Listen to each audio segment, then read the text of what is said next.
하나님께서 언약 백성에게 수여하신 율법은 그 자체로 언약의 법입니다.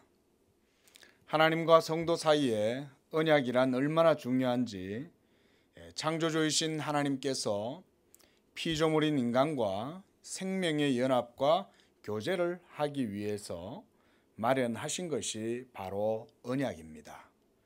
그래서 언약이란 하나님과 그의 백성 사이에 세워지는 법인데, 이 법을 통해서 하나님은 그 백성들의 하나님이 되시기로 하시는 것이고, 또 피조물인 인간은 이 법을 통해서 하나님의 백성이 되게 하시는 것이 바로 언약을 통해서 이루어지는 것입니다. 우리는 그래서 그것을 언약의 경륜이다 이렇게 말합니다. 이 언약이 없이는 우리가 하나님을 합당하게 배울 수 없으며 그분께 나아갈 수 없고 그분과 생명의 언약의 관계를 맺을 수가 없는 것입니다. 이제 오늘부터는 언약의 율법인 십계명을 이제 기독교 강요의 이 가르침을 따라 가지고 나누고자 합니다. 하나님께서 이스라엘 백성을 자기의 언약 백성 삼으시기 위하여 그들을 택하시고 또 모세의 손을 통해서 이 율법을 수여하시고, 그래서 백성들과 율법의 계명을 통하여 친히 하나님이 그들의 하나님이 되시고 그들은 하나님의 백성이 되게 하려는 이 약정을 맺으신 것입니다. 그래서 십계명이 곧 언약의 율법인 것입니다. 오늘 신명기서 5장 2절 말씀을 보면 모세는 이스라엘 백성들에게 말합니다. 우리 하나님 여호와께서 호렙산에서 우리와 언약을 세우셨나니 이 언약은 여호와께서 우리 조상들과 세우신 것이 아니요 오늘 여기 살아있는 우리 곧 우리와 세우신 것이다. 하나님께서 이렇게 십계명을 통해서 이스라엘 백성들과 광야에서 언약을 맺으셨다 이렇게 말씀하는 것입니다. 그래서 십계명이 바로 언약의 율법이다라고 하는 겁니다. 우리 주님께서도 그래서 이 율법의 1.1획도 천지가 없어지기 전에는 하나도 땅에 떨어지지 않고 다 이루리라 라고 말씀하셨어요. 또 그같이 이 율법의 작은 것 하나라도 버리고 가르치는 자는 천국에서 그런 자들은 인정받을 수가 없다 이렇게 말씀을 하셨습니다. 그 말씀은 곧 이 복음의 신앙은 결코 하나님의 율법을 무너뜨리거나 폐하는 게 아니라 도리어 굳게 세우는 것임을 말씀하시는 겁니다. 그래서 사도 바울도 믿음이 율법을 폐하느냐 그럴 수 없느니라 도리어 굳게 세우느니라 라고 말씀했습니다. 그러므로 성도는 당연히 하나님의 계명에 주의하고 유의해서 그 계명에 우리가 바르게 따라가야 되는 것입니다. 무엇보다 이 율법을 주신 이유는 우리가 하나님을 믿을 때에 우리의 죄악된 본성을 하나님의 말씀 앞에 전적으로 내려놓고, 그래서 우리가 자기를 부인하고 하나님의 말씀대로 경외하고 예배하며 그리고 하나님을 섬기도록 하시기 위해서, 그래서 하나님께서 백성들에게 율법을 주신 거예요. 자, 여러분, 하나님께서 처음에 아브라함과 언약을 맺을 때는 달리 율법을 주시지 않았어요. 그때 하나님께서 아브라함에게 허락하신 것은 할례의 규례를 아브라함의 모든 집안에 있는 식솔들, 가솔들은 다 할례를 받아야 한다 이렇게 말씀하셔서 할례의 법을 아브라함과 세우셨죠. 자, 그것도 하나님께서 아브라함을 믿음으로 의롭다고 하시고 난 이후에, 그러고 나서 하나님께서 이 할례의 법을 세우셨습니다. 그래서 그 이후에 400년 후에 이제 이 율법이 가입하는 거예요. 더해지는 거예요. 율법이. 그러므로 사실은 율법이 없이 오직 하나님께 대한 믿음으로 하나님과 언약의 관계가 이루어지는 것이 우리가 가장 본질적인 것이라고 할 수가 있어요. 그래서 원래 우리가 쌍방간에 계약을 할 때도 신뢰를 가지고 계약을 하죠. 그렇죠? 만약에 그런 신뢰가 없이 계약을 했다, 약속을 했다라고 하면 그것은 이루어지기가 어렵습니다. 그래서 서로 믿지 못하기 때문에 우리가 이 서로 계약서를 문서로 명문화해 가지고 그 속에 조항들을, 단서 조항들을 다 달고 그렇게 해서 그것으로 우리가 계약을 맺잖아요. 그러나 사실은 계약의 본질은 신뢰입니다. 서로에 대한 믿음. 믿음이 없이는요, 만약에 계약서를 써도 못 믿어요. 믿음이 없으면. 왜냐하면 계약서 조항을 교묘하게 이용해 가지고 우리가 헌법에도 보면 독소 조항 이런 거 있잖아요. 싹 이렇게 교묘하게 상대방에게 이익을 주는 것처럼 해놨지만 사실은 알고 보면 그 조항은 독소 조항인 거예요. 그래서 상대방을 기만하면서 자기에게 유리하도록 하기 위해서 속임수를 쓰는 거죠. 그러니까 여러분, 이 명문화된 이 계약서가 없이 원래는 믿음으로 하나님과 관계가 맺어지는 것이 가장 이상적인 거예요. 그래서 율법의 계명도 하나님께서 400년 후에 모세를 통해서 이스라엘 백성들에게 추가적으로 주시는 거예요. 왜 추가적으로 주셨을까요? 그래서 우리가 지난 시간에 율법은 무엇이냐 이러면서 제가 두 번에 걸쳐서 말씀을 드렸죠. 율법은 하나님이 이스라엘 백성들을 믿지 못하니까 주시는 거예요. 그래서 믿지 못할 그 백성들에게 하나님께서 자비하심과 선하심으로 그 백성들에게 법을 억지로라도 부여하는 거예요. 그래야 이 불성실하고 늘 의심하고 믿지 않고 항상 자기의 육체의 정욕 따라 행하고자 하는 그런 타락한 백성들이 하나님의 언약 가운데 거할 수 있으니까 어거지로 주셨다고도 할 수가 있는 거예요. 만약 이스라엘 백성들이 그렇지 않고 순전한 마음으로 여호와 하나님을 믿고 자기들의 조상 아브라함과 이삭과 야곱의 하나님을 온전히 신뢰했다면 율법은 하나님께서 십계명 돌판을 주실 이유가 없어요. 왜? 아니 하나님 말씀을 잘 믿고 따르는데 뭐 그런 걸 주셨겠어요. 그래서 율법은 아브라함의 언약 이후에 400년 후에 추가적으로 하나님이 주신 거예요. 그래서 하나님께서 사도 바울이 말씀했죠. 율법은 무엇이냐? 그것은 범법함을 인하여 더하여진 것이다. 이렇게 말한 거예요.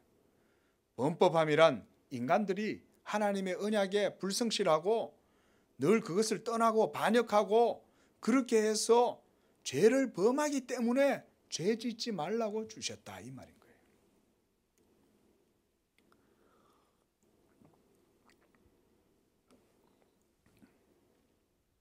그래서 이와 같이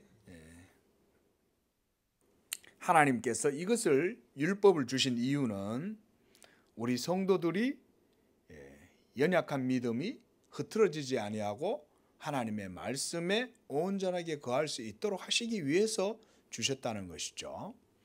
그것은 우리에게도 적용돼요.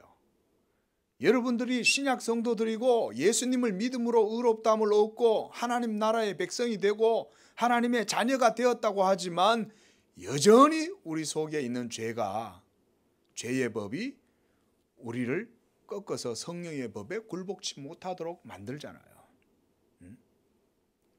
그래서 여전히 오늘날도 율법은 필요한 것입니다. 그래서 우리의 육체는 여전히 부패한 본성을 갖고 있기 때문에 비록 성령으로 거듭난 성도라고 할지라도 하나님의 계명의 말씀에 유의하지 않으면 언제든지 우리는 고삐 풀린 망아지처럼 자기 식대로 하나님을 섬기려고 할 것입니다. 바로 그렇게 영적으로 부패하기 쉽기 때문에 오늘날도 여전히 우리가 율법에 대해서 바르게 이해하고 배우고 그 율법을 쫓아서 하나님을 온전히 배워가는 것이 중요하다는 것입니다. 그래서 기독교 강요에서 칼빈은요, 이 율법의 기능을 삼중적으로 이해했습니다. 삼중적으로. 그래서 율법의 제1용법은 가장 먼저 죄를 깨닫게 하는 것. 그렇죠? 하나님의 말씀은 순결해서 그 어떤 것보다도 맑고 깨끗해요.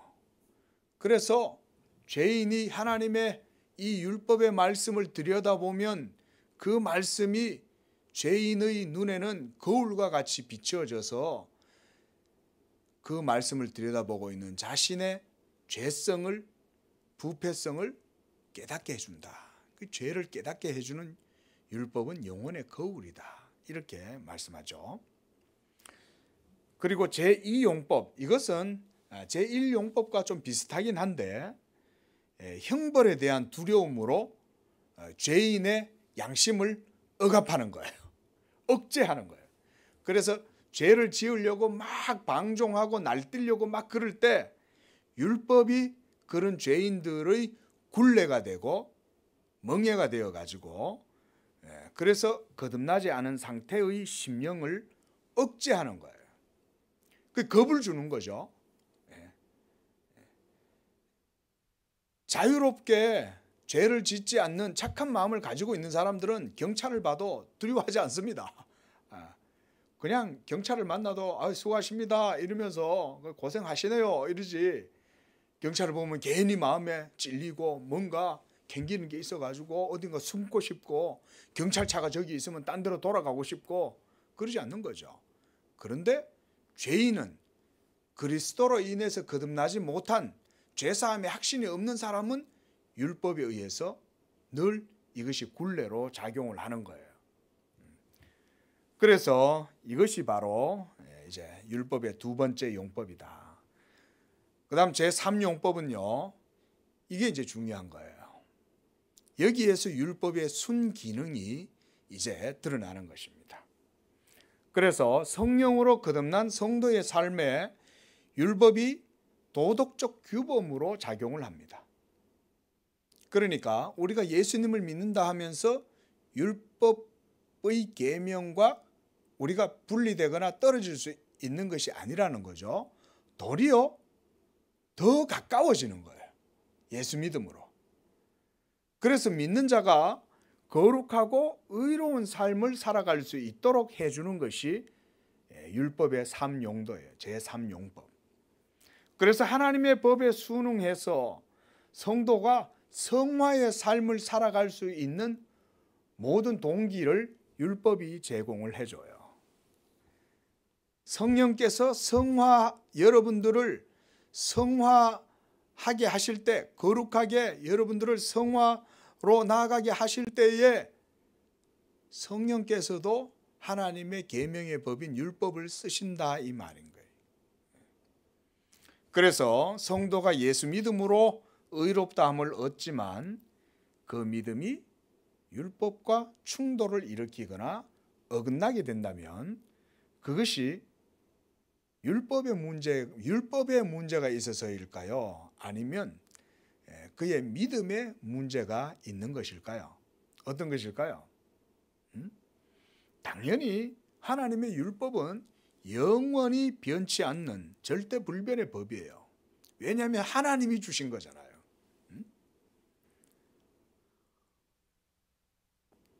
그러므로 율법은 1.1획도 땅에 떨어지지 않아요. 반드시 그것은 다 이루어져요. 그래서 예수님이 율법의 마침이 되셨다 그랬죠.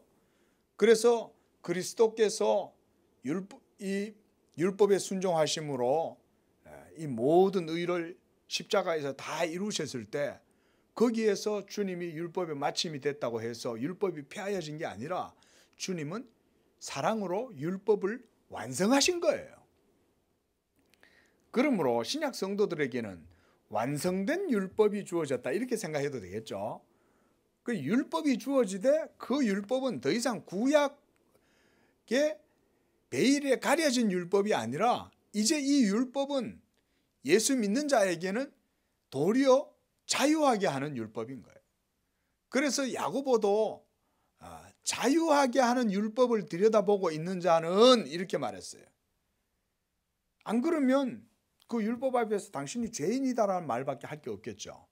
그러나 야고보 사도는 율법이 자유하게 하는 것이다 이렇게 말씀을 했습니다. 그래서요, 우리가 믿음을 빌미로 삼거나 또는 은혜나 성령을 빙자해서 율법을 범하는 것, 율법을 무시하거나 폐하는 것, 그런 것은 결코 참된 믿음이 아니다 이렇게 우리가 말씀드릴 수가 있습니다. 그래서 이단이 크게 두 종류라 그랬죠.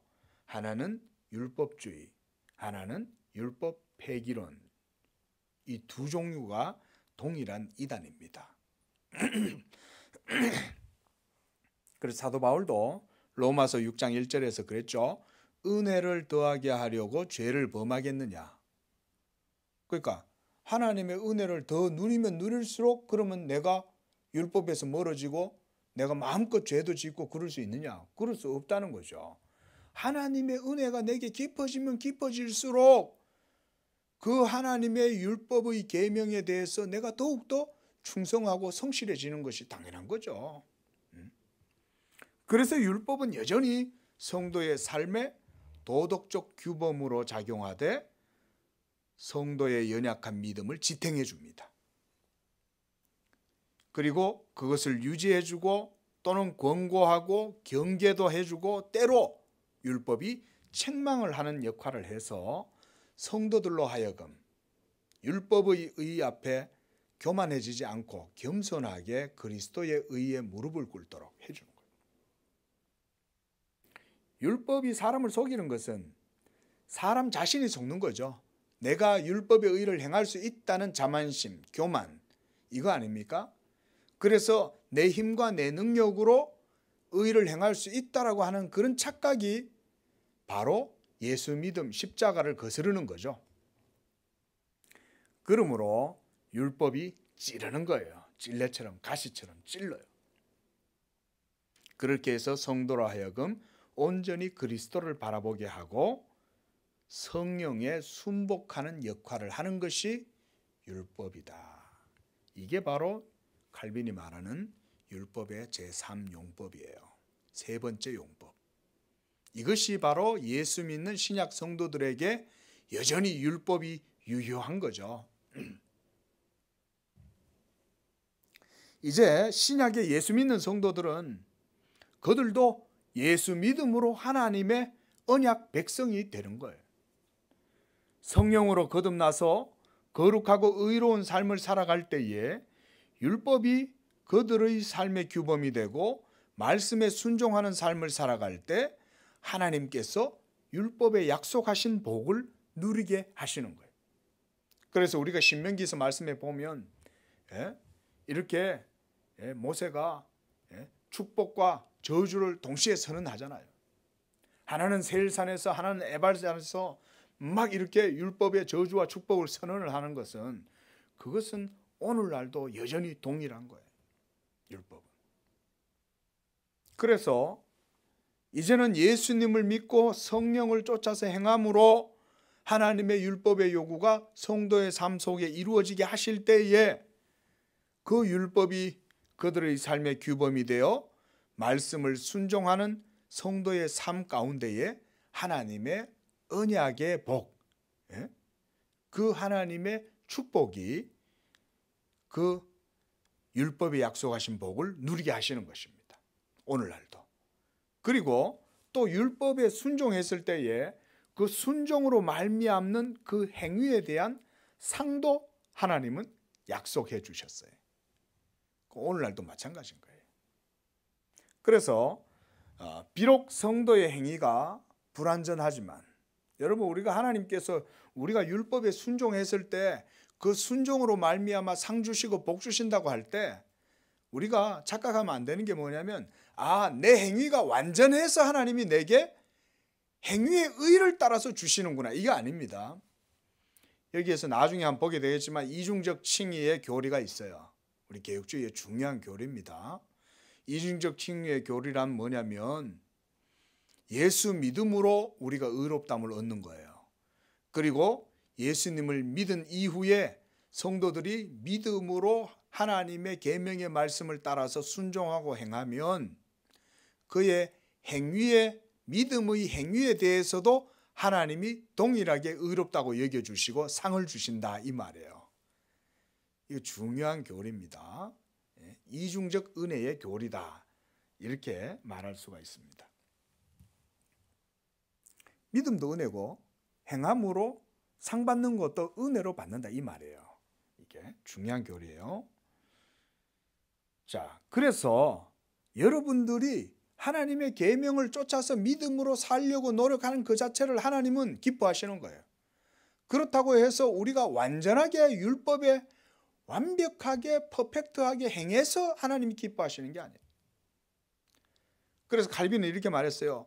우리가 반쪽짜리 의를 행했다고 해도 우리가 연약한 믿음으로 그 믿음으로 하나님의 말씀을 따라 행했다면 하나님은 그 믿음의 행위에 상을 주신다. 이렇게 말씀하셨어요. 그러면 여러분, 이 율법이 오늘날도 유효하다는 거예요? 유효하지 않다는 거예요? 여전히 유효하다는 거죠. 왜? 그 율법은 영원한 말씀이기 때문에 신약시대라고 없어지는 게 아니에요. 도리어 신약시대에는 예수 믿는 믿음의 성도의 삶 속에서 이 율법이 더 승화가 된다. 제가 이런 말 자주 하죠. 그래서 율법은 복음에 의해서 더 승화가 되는 거예요. 성도의 삶에서.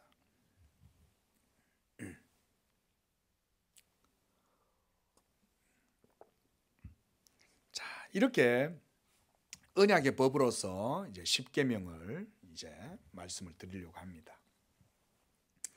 자, 이제 하나님께서 이스라엘 백성에게 이 십계명 돌판을 수여하실 때에 출애굽기 20장 1절에서는 이렇게 말씀합니다. 하나님께서 나는 너를 애굽 땅 종되었던 집에서 인도하여 낸 너의 하나님 여호와다. 하나님께서 이스라엘 백성들에게 이렇게 자기 자신에 대해서 이렇게 분명하게 선언을 하시는 거죠. 이렇게 말씀하신 것은 자기 백성에게 하나님께서 마땅히 받으셔야 할 영광과 그리고 그 백성의 복종을 요구하심으로 이 모든 율법의 계명을 백성으로 하여금 순종하도록 하시는 거예요. 그래서 하나님의 영광에 합당하도록 하나님의 백성들이 행할 수 있도록 이렇게 주님이 자신을 말씀하는 거예요. 나는 너를 애굽 땅 종되었던 집에서 너희를 이끌어낸 여호와다. 그래서 하나님께서 바로 이 이스라엘 백성의 구원자이실 뿐만 아니라 하나님께서 이 십계명 언약의 법을 세우신 입법자이시기 때문에 백성들에게 마땅히 하나님의 권위에 순복하고 순종하는 것을 하나님이 요구하시는 거죠. 당연한 거 아니겠습니까? 여러분, 우리가 국가의 백성이 되면 그 나라의 시민이 당연히 나라에 세금을 내고 그리고 정부의 지도자들에게 우리가 따르는 것은 당연한 것입니다. 그래서 이렇게 하심으로써 1절에서는 하나님께서 애굽 땅에서 종살이하던 백성을 건져내시고 그래서 젖과 꿀이 흐르는 가나안 땅에 들어가게 하셨다는 사실을 상기시켜 주는 거예요. 한번 생각해 보십시오. 이스라엘 백성들은 애굽에서 400년 동안 노예살이를 했잖아요. 그들은 짐승 취급받고 사람 대접도 못 받고 살았던 거예요. 종으로 살았던 거예요. 그런데 하나님께서 그들을 이끌어내셔서 하나님의 백성 삼아주시고 약속의 땅 가나안으로 그들에게 새로운 삶을 허락하셔가지고 그들로 하여금 약속의 땅으로 들어가게 하셨잖아요. 그러면 당연히 하나님께서 그 백성들에게 하나님의 법을 요구하실 수 있죠. 이것은 신약 성도들에게도 동일하게 적용되는 말씀이에요. 우리도 예수 믿기 전에는 그저 이방 죄인들이었죠. 우리가 모세 율법이 있었는 것도 아니고 할례를 받았던 것도 아니었잖아요. 또 육체를 따라서 하나님 없이 살아가던 우리는 진노의 자녀들이었죠. 그런데 하나님께서 자기 아들 예수 그리스도를 통하여 십자가의 구속을 성취하시고 이제 그를 믿는 자들은 누구든지 죄사함과 의롭다함을 얻고 성령을 받게 되고 하나님의 자녀가 되는 이런 구원의 은총을 우리에게도 베풀어 주신 거죠. 이스라엘 백성들이 애굽에서 종살이한 것이나 신약의 성도가 예수 믿기 전에 육체에 매여서 죄와 사망과 마귀에게 붙들려서 종노릇하며 살아가던 것이나 동일한 거 아닙니까? 그래서 우리가 하나님께서 이집트 애굽을 심판하시는 그 열 재앙을 우리가 하나님께서 이 세상에 심판을 내리시는 것과 그렇게 동일하게 보는 것입니다. 그것은 일종의 예표죠. 그래서 애굽에서 종살이 하던 백성들을 약속의 땅 가나안으로 들어가게 하시는 그 사건은 바로 신약의 성도들이 예수 믿고 죄에서 사망에서 종살이 하던 것들이 해방되어 이제는 하나님의 자녀가 돼서 천국 백성이 됐다라고 하는 것에 대한 예표인 거예요.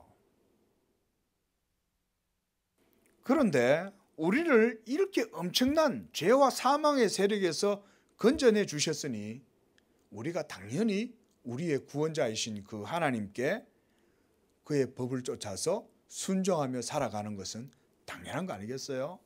당연하죠. 그래서 사도 바울은 갈라디아서 2장 20절에 그렇게 말씀했잖아요. 이제는 내가 사는 것이 아니요 오직 내 안에 예수께서 사시니 이는 나를 위하여 자기 몸을 버리신 하나님의 아들을 믿는 믿음 안에서 사는 것이다 이렇게 말했습니다. 이제는 내가 사는 것이 아니라는 거예요.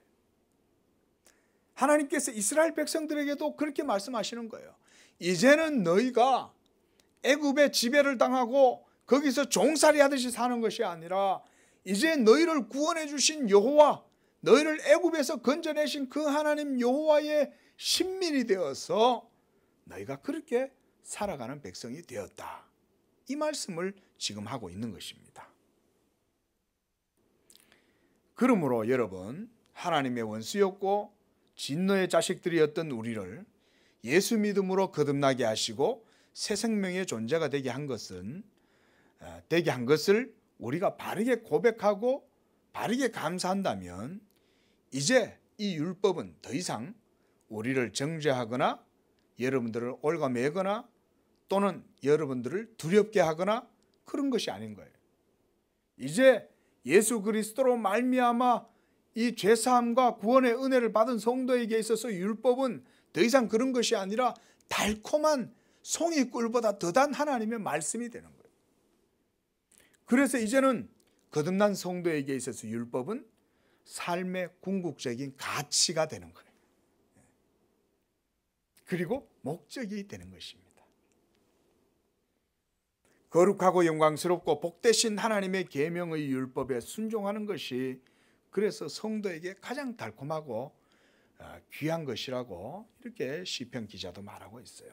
시편 19편에 보면 시편 기자는 여호와의 계명은 꿀과 송이 꿀보다 더 달다 이렇게 고백을 했습니다. 그래서 여호와의 율법은 완전하고 영혼을 소성시키고 여호와의 증거는 확실하여 우둔한 자를 지혜롭게 하고 여호와의 교훈은 정직하여 마음을 기쁘게 하고 여호와의 계명은 순결해서 눈을 밝게 하도다. 여호와를 경외하는 도는 정결하고 영원까지 이르며 여호와의 법도 진실하여 다 의로우니 금 곧 순금보다 더 사모할 것이고 꿀과 송이꿀보다 더 달도다. 이게 신약 성도들의 신앙의 고백이 되어야 되는 거예요. 율법은 우리를 더 이상 정죄하지 못해요. 그래서 우리는 더 이상 이 몽학 선생 아래에서 날마다 배우고 이러는 게 아니에요. 이제는 하나님의 자녀의 신분으로 성령의 은혜 안에 복음의 빛 가운데에서 거하기 때문에 우리는 자유한 자들이에요. 예수 믿음으로 우리의 영혼은 해방되고 자유케 된 거예요. 그렇기 때문에 그들은 아버지 하나님의 법을 도리어 즐거워하는 거예요. 왜? 자유하기 때문에. 지난주에 말씀드렸죠. 갈라디아서 말씀 보면서 자유하는 자들은 사랑하는 자들이라 그랬어요. 하나님을 사랑하는 자는 자유함으로 하나님의 율법을 쫓아서 행할 수 있는 사람인 거예요. 자유하다니까 율법에서 완전히 해방돼서 방임하는 것이 아닙니다. 방종이 아니에요. 여기에서의 자유는 하나님과의 온전한 의의 관계가 이루어짐으로 그 율법을 행함에 있어서 이와 같이 시편 19편 말씀처럼 송이 꿀보다 더 단 하나님의 계명을 따라 내가 즐거이 주의 법을 준행하나이다. 이렇게 고백하는 것입니다. 성도 여러분, 바로 이런 상태까지 우리 믿음의 정상이 바로 여기에요. 우리 믿음의 목표가 바로 여기에 있는 거예요. 하나님의 율법은 우리를 억압하는 것으로 인식하는 단계를 이제 벗어나서 그 율법이 이제는 자유하게 하는 율법으로 인식되는 그 상태까지 우리 신약의 성도들은 나아가야 됩니다. 그리고 거기에 나아가는 과정에서도 율법은 항시도 우리의 믿음에서 떠나지 않아요. 계속해서 우리로 하여금 이 하나님의 자녀들의 영광의 자유에 이르도록 율법이 계속해서 성도들을 격려하고 도와주는 거예요. 우리에게 채찍질만 하는 게 아니에요. 율법은 하나님이 자비하셔서 자녀들을 아무렇게나 채찍질하지 않습니다. 자녀가 좀 잘못했다고 아버지가 채찍질을 합니까? 그렇지 않죠. 가끔가다 해초리를 들어도 그 자녀를 사랑으로 다스리는 거죠. 사랑으로.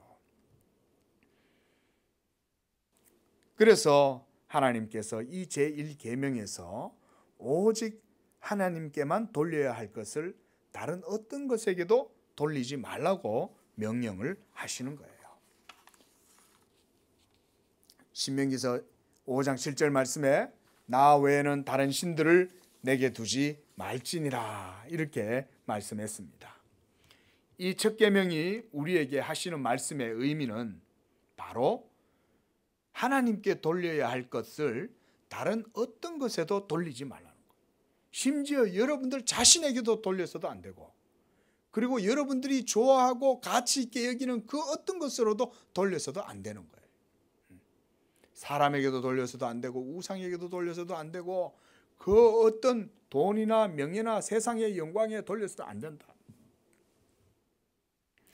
그래서 이 제1계명에서는 오직 하나님께 돌려드려야 할 것에 대해서 우리가 간단히 4가지로 이해를 할 수가 있습니다. 첫째는 하나님을 앙모하는 거예요. 앙모한다는 것은 하나님께 대한 복종과 그리고 존경과 그리고 그분에 대한 예배를 의미해요. 이게 바로 아도레이션이에요. 하나님을 온전히 앙모하는 것. 둘째는 신뢰입니다. 이 1계명은 그래서 하나님을 믿고 의지하고 그래서 하나님이 도와주신다는 것을 확신하라 이 말인 거예요. 우리가 하나님을 믿는다는 게 그런 거 아닙니까? 하나님을 믿는 거잖아요. 하나님을 믿는다는 말은 모든 것을 하나님께 맡긴다 이 말이에요. 우리가 하나님을 많이 의지하면 의지할수록 그 비율이 높아지면 높아질수록 하나님의 계명을 통해서 하나님께 영광을 돌리는 거예요. 세 번째로는 하나님께 기원한다 이런 의미가 있습니다. 왜냐하면 하나님이 살아계시니 그리고 그분만이 전능하신 주요 주권자시니 오직 성도는 그분께만 도움을 구하고 그분께 은혜를 호소하는 거예요. 도우심을. 네 번째로는 감사입니다. 그래서 저번에도 한 말씀드렸지만 감사라고 하는 말 속에는 여러 가지 의미가 복합적입니다. 그래서 이 감사라는 말은 여호와께 감사하라 이렇게 말할 때는 이걸 우리가 제휴적인 의미로 봐야 돼요. 이게 뭐냐면 그 속에는 하나님께 대한 친밀함, 기쁨, 찬양 이렇게 다 들어가 있어요. 그리고 모든 은혜의 원천으로서 하나님께 영광을 돌리는 것. 그게 전부 다 감사 안에 다 포함되어져 있어요. 날마다 감사하실 수 있기를 바랍니다. 항상 감사하는 거예요. 그래서 우리가 예수 믿는 믿음의 사람은 그래서 이 1계명이 항상 그의 삶 속에 감사로 드러나는 거예요. 항상 기뻐하라, 범사에 감사하라. 그게 어떻게 그렇게 될 수 있어요? 구약의 이스라엘 백성들처럼 율법 아래에서 율법의 행위를 따라서 행하면 감사할 수 있습니까? 할 수 없습니다.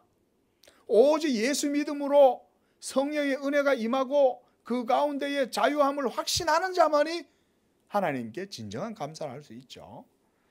자, 오늘 음향 상태가 안 좋아서 설교가 좀 짧아졌지만은 그러나 오늘 1계명은 우리에게 분명히 말씀합니다.